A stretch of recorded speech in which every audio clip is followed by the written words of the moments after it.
Hello and welcome. For a long while it seemed that the Delhi BJP was sleeping on the job.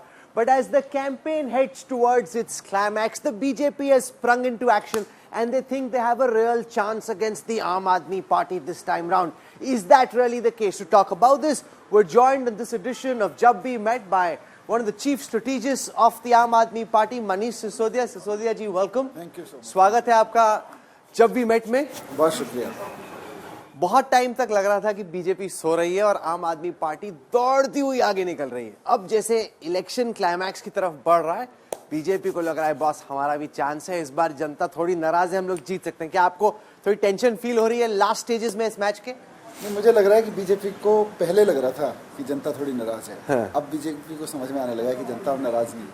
क्यों आपको लग रहा है कि जनता नाराज नहीं है और एक बार फिर से आप लोग जीतने वाले हैं?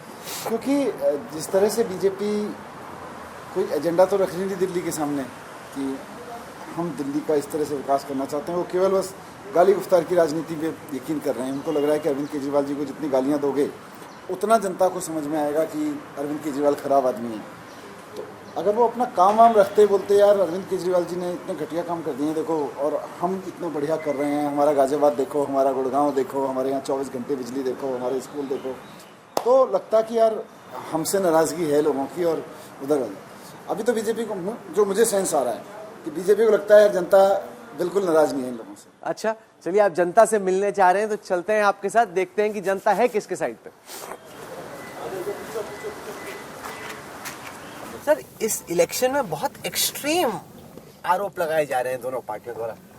अभी अरविंद केजरीवाल ने कहा कि यमुना में जहर डाला जा रहा है. अब जो लोग देख रहे हैं सोचेंगे इस जहर कहाँ से कोई नदी में डाल सकता है और कैसे कोई मान लेगा कि यमुना में जहर डाला है? नहीं, जहर कोई प्रोडक्ट थोड़ी होता है भाई. अमोनिया इतने बड़ी मात्रा में छोड़ना, मिलाना, ये दिल्ली के लिए, और सबको पता है कि ये पानी 1 किलोमीटर 2 किलोमीटर जाके दिल्ली के लोग पी रहे हैं इसमें से निकाल के पानी. तो कहीं ना कहीं क्राइसिस क्रिएट करने का तो इरादा है ही. अगर क्राइसिस नहीं क्रिएट करना है तो अभी क्या जरूरत थी इतना अमोनिया मिलाने की? तो मुझे लगता है कि ये ब्लेम डिफ्लेक्ट करने की भी आप लोगों की कोशिश है. मतलब मुझे याद है अरविंद जी ने हम लोगों से बातचीत की थी गोवा में जब असेंबली इलेक्शन थे, कहा 2025 तक अगर मैं यमुना क्लीन ना कर दूं मुझे वोट ना दो. तो फिर अभी यमुना तो क्लीन नहीं हुई, वोट ना पड़े आपको. फिर कहा था और बिल्कुल अरविंद जी भी बार बार इस बात को रख रहे हैं कि भाई 70% काम यमुना की सफाई के लिए हो चुका है. यमुना की साफ करने के लिए 2 इम्पोर्टेंट इश्यूज हैं. एक है कि जो घरों से सीवेज निकलता है वो नालियों में जाता है, नालियों से फिर लोकल नाले में जाके यमुना में पहुंचता है. तो वो सीवेज अब जगह जगह सीवर पाइपलाइन डाल दी गई हैं. कई हज़ार किलोमीटर की सीवेज पाइपलाइन डाली गई हैं. तो वो अब सीवेज पाइपलाइन में जाने लगा है. वहाँ से वो सीवेज ट्रीट होके यमुना में जाए, ये तो एक तरह से 20-25% काम बचा हुआ है. इसका बचा है, पर हम जुमला नहीं कह रहे उसको. हम ये नहीं कह रहे नहीं वो तो ऐसे चुनावी जुमला था. बिल्कुल हमारा दिल कहता है कि ये होना चाहिए. फॉरगेट अबाउट हमारी सरकार हो, किसी की हो, सबको जो भी है, हमारा मन में अंदर है इच्छा कि ये होना चाहिए, यमुना साफ होनी चाहिए.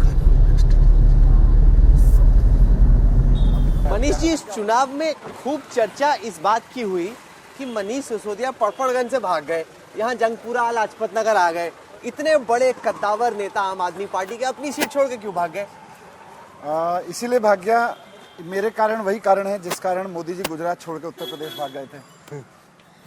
भाई अगर मैं भागा नहीं, पर ये क्या जवाब? आप बड़े नैरो मार्जिन से जीते. मोदी जी तो गुजरात में बहुत बड़े मार्जिन से जीते थे. तो उनको तो बिल्कुल नहीं भागना चाहिए था. वो भागे क्या? उसको भागना थोड़ी कहते हैं. इसको भागना कहेंगे. आप मतलब 2-2.5-3 हजार के मार्जिन से हम सीट बदलने तो भागना. आज हम आए हैं आनंद जी भटूरे वाले के पास. ये लाजपत नगर की मशहूर जगह है. नमस्कार, कैसे हैं आप? मनीष जी की कंस्टिट्यूएंसी में भी पड़ती है. मैं बहुत अच्छा हूँ. आप ठीक हैं? हेलो बेटा, कहाँ रहते हो? एच ब्लॉक में. झाड़ू पे वोट लगाना सब लोग. ऐसा नहीं होना चाहिए कि यहाँ कुछ बोला और पीछे कुछ और किया. छोले भटूरे खाएंगे आप? हाँ पक्का. बहुत मशहूर हैं ये लाजपत नगर के छोले भटूरे. आपका फेवरेट है? One of my favourites. हाँ नमस्कार, कैसे हैं? हम लोग तो कैसा चल रहा है सर इलेक्शन का माहौल? बहुत बढ़िया, बढ़िया चल रहा है। बिल्कुल। आप तो बीजेपी के सपोर्टर लग रहे हैं मुझे। नहीं, हाँ? ऐसा कुछ नहीं। ऐसा कुछ तो नहीं। झाड़ू पे डाले। झाड़ू पे? अब मनीष जी सामने खड़े थे, आप ऐसे ही बोलो। बिल्कुल। हाँ? पिछली बार देखो वो मोदी जी अमित शाह भी देख रहे हैं, आप देख लो क्या बोल रहे हैं। हाँ? आप सोच रहे हैं वो क्या बोलूं? अब प्रेशर, अब प्रेशर में आ गए। मनीष जी, मुझे ऐसा क्यों लग रहा है कि जब से आप जेल से लौटे हैं, आपने अपने आप को थोड़ा पीछे खींच लिया? मतलब कि पहले जो आपकी एक हाई प्रोफाइल थी, वर्चुअली सेकंड इन कमांड थे, केजरीवाल का दाहिना हाथ, पर्दे के पीछे वो सारी चीजें आज भी हैं, लेकिन पर्दे के आगे आप थोड़े पीछे हो गए। नहीं, पर्दे के सामने मैं आपके साथ बात कर रहा वो हूँ। आप कर रहे हैं, लेकिन फिर भी क्या आप लो प्रोफाइल होने की? जिस दिन से मैं आया हूँ आप देख रहे होंगे, मैं तो सीधे सड़क पे उतर गया। पहले 10 तारीख को मैं बाहर आया था, 9 की रात को, और मैं सरप्राइजिंग भी था कि मेरी टीम मुझे थोड़ा सा कहेगी यार आप इतने देर बाद जेल से बाहर आए हो, थोड़ा बीवी बच्चों के साथ टाइम बिताओ, थोड़ा बाहर चले जाओ। मैं रात को 10 बजे घर पहुंचा जेल से निकल के, और लगभग 1 घंटे लोगों से मिला वेला। मैंने सोचा अब सब चले गए होंगे, तो मैं अपने घर के कमरे में गया। वहाँ पे पूरी टीम जो उस वक्त बाहर थी, गोपाल राय जी, आतिशी, सौरभ भारद्वाज, सब के सब अंदर बैठे हैं, और बोले सर अब ना मिलना हो गया, अब पदयात्रा पे निकलना पड़ेगा। तो मैंने कहा यार अभी से निकलना है क्या? ऐसा मतलब अभी से निकलना है क्या? और लगभग रोज़ाना मैंने करीब 70-80 पदयात्राएं की। उसके बाद जब जंगपुरा डिसाइड हो गया, जंगपुरा से लड़ना, तो मैं जंगपुरा में काम कर रहा हूँ। बाकी यहाँ जो काम मेरे हिस्से आता है मैं कर रहा हूँ। मेरी अरविंद जी से, विजय नायर से लंबी बातचीत हुई जेल के दौर के बारे में। आपके लिए कैसा था वो 17 महीने जेल के अंदर? मतलब जिस वार्ड में मुझको रखा गया था उसमें 5-6 बुजुर्ग लोग थे। अरे बाप रे, कितने खाएंगे भाई? थैंक यू भाई, थैंक यू, बस थैंक यू। इसके बाद काम भी करना है, ऐसा अभी नहीं तो है कि दिन आए शुरू, अभी और तो उसके बाद दिन सो गए। शुरू हो रहा है। अभी तो हम लोग बाहर बैठते थे, जाके वो लोग बैठे होते थे, बात कर रहे होते थे, मैं उनके पास बैठता था, सब उठ के चले जाते थे। हाँ, तो 4-5 दिन जब हो गए, मुझे लगा यार ऐसे तो मैं पागल हो जाऊंगा। फिर मैंने सुप्रीटेंडेंट को कहा कि यार मतलब व्हाट इज़ दिस, इतना हड़का के रखा हुआ है। और मैंने उनसे पूछा, मैंने कहा यार क्या दिक्कत है आपको? तो पहले तो एक आध आदमी ने कहा जी हम तो दूसरी पार्टी से हैं। मैं कहा यार मैं दूसरी पार्टी से, आदमी हो तो आदमी। हाँ, सही बात है। तो फिर थोड़ी सी और उनसे हल्की फुल्की सी विस्परिंग हुई, तो बोले सर प्रशासन ने मना किया हुआ है, आपसे बात नहीं करना है। बात ही नहीं करनी है। हाँ, उनकी पूरी कोशिश तो यही थी ना। और मुझे बहुत लोग संपर्क कर रहे थे, मेरे परिवार को बहुत लोग संपर्क कर रहे थे, मेरी वाइफ को आके कहते थे भाई साहब को समझाओ। हम और मेरी वाइफ भी बात करते थे। मैंने कहा यार इतने सारे वॉलंटियर्स हैं, वो लड़ रहे हैं, सड़क पे खड़े हैं, अगर हम ऐसा सोच भी लें कि हम पार्टी तोड़ लें तो इनको क्या मुंह दिखाएंगे? तो मेरी वाइफ ने मुझको कहा कि इनको तो कभी लगा आपको कि बीजेपी ज्वाइन कर लेनी चाहिए? कभी मैंने- ऐसा आया कि इसको खत्म करते हैं? नहीं, ऐसा तो कभी नहीं लगा। मैं इसीलिए कहा ना, हमेशा लगता था यार मैं अपने लिए थोड़ी लड़ रहा हूँ, जितने लोगों के लिए लड़ रहा हूँ मैं अकेला नहीं लड़ रहा। मैं ठीक है जेल में हूँ तो कोई लोग सड़क पे खड़े होकर भी लड़ रहे हैं ना। ऐसा होता है आपको लगता है कि नेता के सामने जब जनता होती कुछ बोलती है और पीछे आके कुछ और बोलती है, आपको देखिए? नहीं देखो, तो बोलते मैं मतलब हर व्यक्ति के बारे में वाउच नहीं कर सकता, पर एक कंफर्ट मुझे लगता है लोगों में कि मुझसे आके लोग जब बहुत खराब होता है ना, हाँ, तो वही बताते हैं नहीं, और इस भाषा में भी बात करते हैं। और मुझे लगता है कि यार ये अच्छी बात है कि लोग मेरे सामने ऐसे भाषा में भी बात कर पाते हैं। लोग कहते हैं मुझे आके, जैसे कई जगह मैं जाता हूँ, कहीं सीवर क्या खराब कहते हैं? अच्छा, तो मतलब भाई जिसके घर के आगे सीवर का पानी भरा हुआ है, सही बात है। हम चांद की बात करते रहे कि साहब हमने धरती और चांद को इतना दूरी नाप दी है, वो तो कहेगा साहब मेरे घर के सामने का सीवर तो ठीक करो, तो वो ऐसे करता है कुछ नहीं हुआ है यहाँ। तो फिर मतलब मुझे लगता है मेरी जिम्मेदारी है यार, 10 साल से हमारी सरकार है, हम ये नहीं कह सकते नहीं होना चाहिए था। चुनाव में जीत हार बहुत हद तक इस पर डिपेंड करेगी कि जो बीजेपी का मिडिल क्लास लोकसभा का वोटर है, जो विधानसभा के चुनाव में आपका वोटर बन जाता है, क्या वो इस बार भी बाजी पलटता है, आपके पास आता है, या बीजेपी में ही रह जाता है? देखो ये सारा मैथमेटिक्स तो पॉलिटिकल एनालिस्ट के लिए छोड़ दो। हाँ। मेरे को तो एक सीधी सीधी बात समझ में आती है कि हमारी सरकार के कामकाज से लोग कनेक्ट करते हैं, दो तीन तरह से कनेक्ट करते हैं। जब हम कहते हैं कि हम महिला को बस में फ्री किराया देंगे, तो एक वर्ग है जिसको फ्री किराए की ज़रूरत है, वो कनेक्ट महसूस करता है। लेकिन उसके साथ साथ वो मेड जो किसी कैंप से निकल के यहाँ आती है, वो फ्री बस में आती है तो अपने घर में यहाँ बैठ के बताती है कि देखिए जी मुझे तो इतना फ़ायदा हो रहा है, तो वो भी खुश होते हैं लोग कि यहाँ गरीबों की मदद हो रही है। नहीं, पर आपके मॉडल में लिमिटेशन ये है कि सब कुछ आप फ्री में देना चाहते हैं। मतलब पब्लिक इंफ्रास्ट्रक्चर के लिए आपने उतना फोकस नहीं किया, उतना एफर्ट नहीं किया। ये फ्रीबीज कल्चर को आपने इतना पॉपुलराइज कर दिया। नहीं, मैं आपकी बात को काटूंगा। पहली बात तो फ्री में तो सब देते हैं। हाँ, कुछ लोग देते हैं केवल दो तीन लोगों को, एक दो लोगों को देते हैं। कुछ अपने केवल दोस्तों को देते हैं, हजारों लाखों करोड़ रुपए उनको फायदा पहुंचाते हैं। एक वो मॉडल है। एक ये मॉडल है कि आम जनता को गवर्नमेंट की वेलफेयर स्कीम का सीधा सीधा फायदा मिले। तो ये मॉडल और उस मॉडल में अंतर केवल इतना ही है कि चंद दोस्तों को मिलेगा नेताओं के, या आम जनता को मिलेगा। 365 पुल बनाए अलग अलग उसमें अरविंद केजरीवाल जी की सरकार में। अनऑथराइज कॉलोनियों में 10,000 किलोमीटर की सड़क बनी है। ये छोटी चीज नहीं है। वो भी कल हम लोग infrastructure गए है। थे अनऑथराइज्ड कॉलोनी में, स्थिति काफी खराब है। मतलब कहीं पे भी चलिए ऐसा कुछ है नहीं। मतलब जो देखिए, जिस आप- तरह के वादे थे उस तरह का आप नहीं डेवलप कर पाए। आप देखोगे 2015 से पहले जहाँ बिल्कुल भी सड़कें नहीं थी, लोग मुझे कहते थे जी यहाँ रिश्ता लेके नहीं आते लोग, क्योंकि आज जैसे ये तो चलो एक रेगुलर है। आप इमेजिन करो कि यहाँ बिल्कुल भी सड़क नहीं है और गड्ढे में कहीं पानी भर रहा है, कहीं कुछ कर रहा है, उसको उठा के सड़कें बना देना, सीवेज पाइपलाइन डाल देना, it's adding to their dignity. वो इंफ्रास्ट्रक्चर नहीं, पर बहुत काम रह भी गया है सर। ये तो आप मानिए ना, ठीक है। हाँ, कुछ काम बहुत- हुआ है, बहुत काम लेकिन है। ओपन सुएज लाइंस, पानी बह रहा है, घर से पानी गंदा निकल, ये सब तो अभी भी दिल्ली की रियलिटी है ना, इन म्युनिसिपैलिटियों की रियलिटी है। अभी तो दिल्ली में बहुत काम है। हम ये तो कह ही नहीं रहे नहीं, कि पर आप दिल्ली- 10 साल में नहीं कर पाए तो क्या गारंटी है अगले 5 साल में कर देंगे? नहीं, क्योंकि एक दूसरा ऑप्शन दिल्ली के सामने है कि भाई मोदी जी सेंटर पे हैं, इनको हर जगह ये अड़ंगी मारते रहते हैं, ये तो क्लियर है। तो एक बार दे ही दो बीजेपी को चांस, दोनों तरफ फिर मतलब दोनों इंजन जुड़ जाएंगे काम में। देखो, दिल्ली के पास में ही गुड़गांव भी है और दिल्ली के पास में गाजियाबाद भी है। लोग ये भी देख रहे हैं कि गुड़गांव और गाजियाबाद, मैं दूर की बात ही नहीं करता, मैं गुजरात की बात ही नहीं करता। गुजरात में तो और भी मॉडल में 25-25 साल रह के नहीं कर पाए, वो हमने 5 साल में कर दिया गुजरात में। वो लेके ये 10-10 साल से वहाँ पे सरकार में बैठे हैं, 15-15 साल से बैठे हैं, 20-20 साल से सरकारों में बैठे हैं। इतना काम कर दिया। यू कांट से एक्सपेक्ट कि भाई अब एक समय आ गया, अब सारे काम खत्म हो गए। आज जिस सड़क पे चल रहे हैं 5 साल पहले बनी होगी, ये टूटेगी एक दिन, फिर बनानी पड़ेगी ये। तो ऐसा थोड़ी है कि ये कभी बस अब हमेशा के लिए अगले 100 साल के लिए बन के खत्म हो गई। नहीं, मैं बोल रहा हूँ जहाँ तक तीसरा इलेक्शन है तो बिग आइडियाज़ की भी बात है ना। पब्लिक स्कूलिंग को इम्प्रूव करना, मोहल्ला क्लिनिक्स लेके आना, ये आपके बिग आइडियाज़ थे।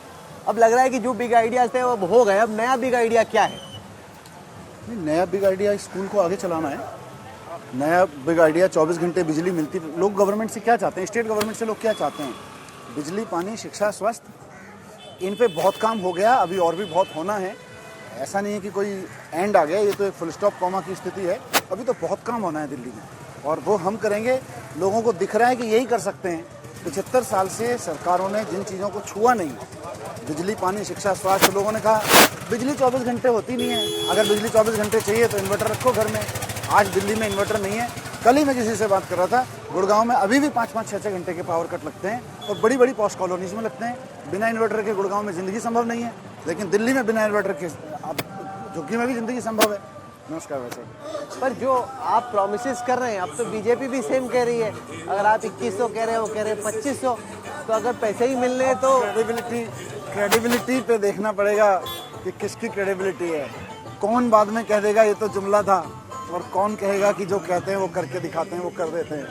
तो क्रेडिबिलिटी सबसे इम्पोर्टेंट है। आज दिल्ली में अरविंद केजरीवाल जी की क्रेडिबिलिटी है और उस क्रेडिबिलिटी पे लोग वोट देते हैं। उसी क्रेडिबिलिटी पे खड़े होकर कहते हैं भाई इन्होंने जो कहा वो करते हैं, उस पर काम करते हैं। बाद में ये नहीं कहते थे नहीं ये तो जुमला था, वो होगा नहीं। क्योंकि अगर जिस जंगपुरा सीट में हम लोग हैं उसकी बात की जाए तो बीजेपी ने एक हैवीवेट सिख उम्मीदवार उतारा है जो कि पहले वहाँ पे 3 दफ़ा जीत चुके हैं। कांग्रेस ने एक मुस्लिम उम्मीदवार उतारा है, मेयर रह चुके हैं। तो दोनों तरफ से आप घिरे हुए कि यहाँ पंजाबी भी बहुत है और मुसलमान भी बहुत है। तो ये मतलब फंस गई लगता है इसी। नहीं, आम आदमी पार्टी को पंजाबी, हिंदू, मुसलमान, सिख सब प्यार करते हैं। और हमारे साथ अच्छी चीज़ यही है कि हम तो सबसे वोट मांगते हैं, सबका वोट मिलता है, सबसे वोट मिलता है हमको, इसमें फ़र्क नहीं पड़ता है। नमस्कार। हम लोग दिल से है पूरी पावर से है। अच्छा अच्छा। जैसे पब्लिक इंफ्रास्ट्रक्चर भी एक चीज है ना, मुंबई जाओ इतने बढ़िया उन्होंने वहाँ पे फ्लाईओवर बना दिए, पहले मुंबई में गाड़ी की जगह नहीं थी। दिल्ली में भी इतने फ्लाईओवर बने हैं। तो वो तो शीला दीक्षित जी के टाइम में बने थे, बड़े बड़े। ऐसा मत करो, ऐसा मत करो। बहुत सारे फ्लाईओवर अरविंद केजरीवाल जी के समय पे बने हैं। सर, क्या इतने मिजाज सारे लग रहा है underpass- आपको इलेक्शन में? नमस्कार। हाँ? जी आने चाहिए। क्यों आने चाहिए? काम किया इन्होंने। क्या काम किया? यहाँ तो थे ही नहीं, वो तो ये पपड़गंज में कह रहे थे। हैं कुछ काम नहीं किया मैंने। नहीं, मैं पूछ रहा हूँ, मैं नहीं कह रहा। अरे बाप रे, क्या काम किया यहाँ पे? क्या काम हुआ है? यहाँ तो हम आए हैं, काम करेंगे, जरूर करेंगे, अभी क्या है। पर ये इंटरेस्टिंग बात है कि ये एजुकेशन में लेके आपकी इमेज बहुत जबरदस्त है, पर ज्यादातर वो लोग हैं जिन्होंने अपने बच्चों को भेजा नहीं है। ये ऐसे ही आपको गुडविल दे रहे हैं, खुद इनके बच्चे प्राइवेट में पढ़ते हैं लेकिन आपको गुडविल ये दे रहे हैं फुल। इससे क्या है कि ये लोग भी देशभक्त हैं, देश के किसी भी बच्चे को अच्छी एजुकेशन मिल रही है तो उनको अच्छा लग रहा है। हमें समझना पड़ेगा कि जो हम कहते हैं ना मिडिल क्लास को पर फायदा। कंसिस्टेंसी नहीं है गवर्नमेंट स्कूल्स में। ठीक है, कुछ स्कूल्स बेटर हुए हैं, हम कई स्कूल्स में गए जहाँ वाकई में बहुत अच्छा है, चेस की क्लासें चल रही हैं, शूटिंग हो रहा है, स्विमिंग हो रही है, पढ़ाई अच्छी हो रही है, पर कंसिस्टेंसी नहीं है।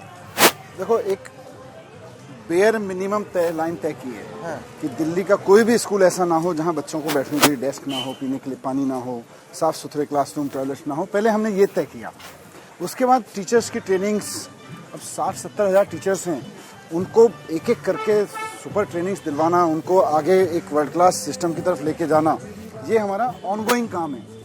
पर हमने बेयर मिनिमम तय कर दिया कि दिल्ली में कोई भी स्कूल ऐसा नहीं होगा जहां बच्चे को डेस्क पे बैठना पड़े, डेस्क नहीं मिले। पहले टूटे हुए फर्श भी, फटे हुए फर्श पे बैठते थे बच्चे। एक भी स्कूल में मकड़ी का जाला नहीं दिखना चाहिए, ये मेरी गारंटी थी। तो मैंने उसको टच किया। अब बेयर मिनिमम अचीव करो, बाकी तो sky is the limit. Sir, जब मैं एलजी के ऑफिस में बात करता हूँ या सेंट्रल मिनिस्टर्स से बात करता हूँ ना, तो वो अक्सर ये कहते हैं कि मनीष सिसोदिया से डील करना या आतिशी से डील करना बेटर है, ये लोग प्रैक्टिकल है। केजरीवाल को एडमिनिस्ट्रेशन में कोई इंटरेस्ट नहीं, ना फाइल पढ़ने में इंटरेस्ट है, मतलब उनको लगता है कि उसका बस पॉलिटिक्स में इंटरेस्ट है। आप लोग थोड़ा ज्यादा गवर्नेंस को लेके सीरियस हो। चलो अच्छी बात है, उनको हम में से कोई तो अच्छा लगता है। नहीं, अच्छा नहीं लगता, वो कहते हैं आप मतलब वो तो उनको बोल रहे हैं कि आपको लगता है कि ऐसा कि उनका एडमिनिस्ट्रेशन में, गवर्नेंस में इंटरेस्ट नहीं है, पॉलिटिक्स में ज्यादा है। आप तो उनके साथ काम करते हो।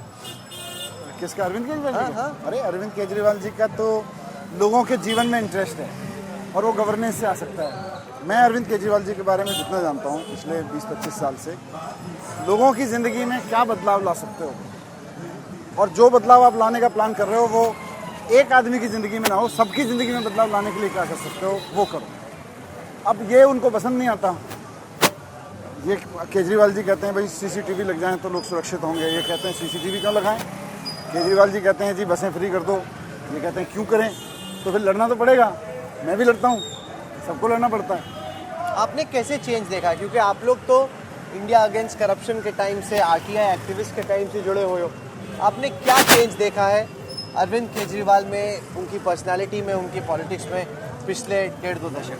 बड़ा मुश्किल है क्योंकि जो आदमी जिसके साथ आप रोज़ काम कर रहे हो वो चेंज कभी नोटिस नहीं कर पाता है। नोटिस करता है वो जो 10 साल बाद मिले, 5 साल बाद मिले, जिसके साथ आप रोज़ाना काम कर रहे हो। बड़ा मुश्किल होता है कि उसके बारे में कोई चेंज बताओ।